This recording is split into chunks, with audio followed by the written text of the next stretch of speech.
8 games undefeated, 6 wins and 2 draws, with 5 clean sheets, and my heart is already singing.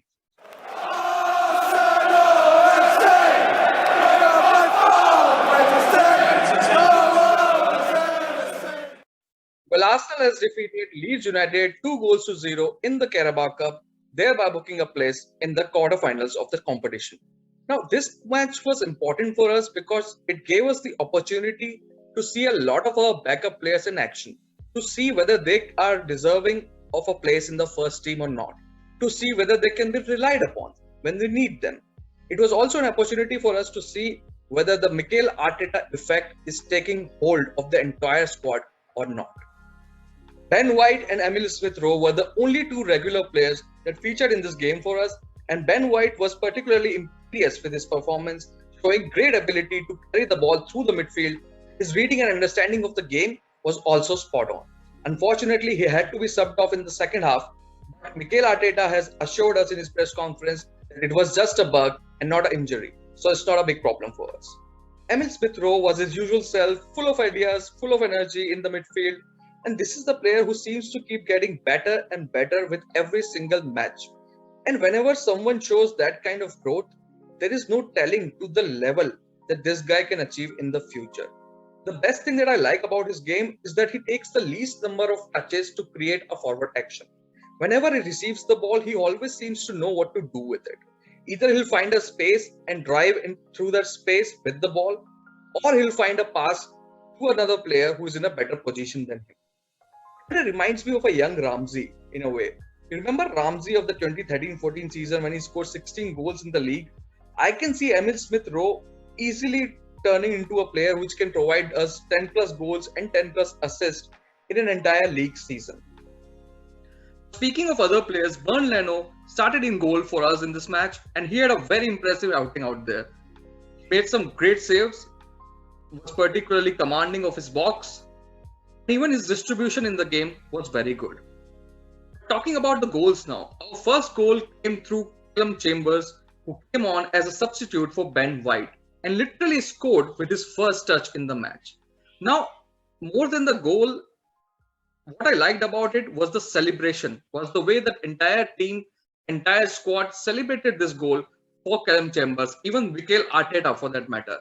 And when that happens, when you see that kind of spirit, when you see that kind of camaraderie, that kind of togetherness, it shows you that there is an intent of winning in the entire squad, and there is a sense of togetherness, there is a sense of purpose in the entire team, and it was very heartwarming to see. The second goal came through Eddie Nketiah, where he pounced upon a defensive error from the Leeds United and took a great first touch to get the ball away from the goalkeeper, and even a better second touch to set himself up for the goal. He almost was the finish at the end. He got the least amount of touch that was required to put the ball in the back of the net, and at the end, that's what that matters. And it was great to see Eddie Nketiah getting on the score sheet because he is going to be a very important player for us in these cup games and also as a backup to Aubameyang and Lacazette. Among other players, Gabriel Martinelli had a decent outing where although he lagged in the end product, but his energy and effort in the game was up there throughout the match. But the most disappointing performance of the match came from Nicolas Pepe. He had a very embarrassing moment in the game where he got tangled in his own feet and fell on the floor. But the problem with Pepe is he's kind of become a one-trick pony, where all he wants to do offensively is just cut inside to his left foot and shoot from the edge of the box. Even his shooting accuracy has substantially decreased over the past few months. For all the ability and skills that Nicolas Pepe has, he comes off as a very lazy player to me. He always seems hurried on the ball because he's always very lazy in his first action. And these are the kind of details that he has to improve in his game. Although his defensive work rate has increased a lot under Mikel Arteta, there's definitely a lot of improvement there.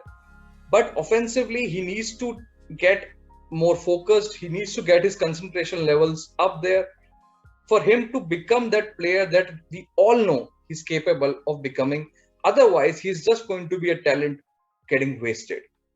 Well, overall, it was a brilliant result for us because we managed to get ourselves into the quarterfinals of the Carabao Cup, and we have continued our undefeated streak to now 8 games. But it is very important for us to carry this momentum forward into the next league game where we face Leicester at their home King Power Stadium this Saturday. And it is a very important match in the context of the league this year because if we win this match, we can get closer to that top 4 position. But if we drop points in this match, it will have a very negative effect on our top 4 aspirations for this season. Before I end this video, I just want to say that if you are a football fan, please drop a comment, like, and subscribe to our channel. And if you are an Arsenal fan in particular, do get in touch with us because we might have a lot to talk about.